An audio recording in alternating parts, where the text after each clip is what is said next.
أعوذ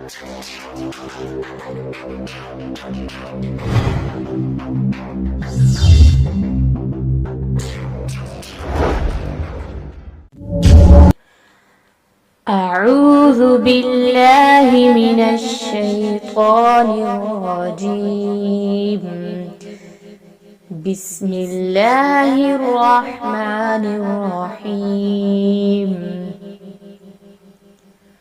قل أعوذ برب الناس، ملك الناس، إله الناس، من شر الوسواس الخناس، الذي يوسوس في صدور الناس من الجنة والناس.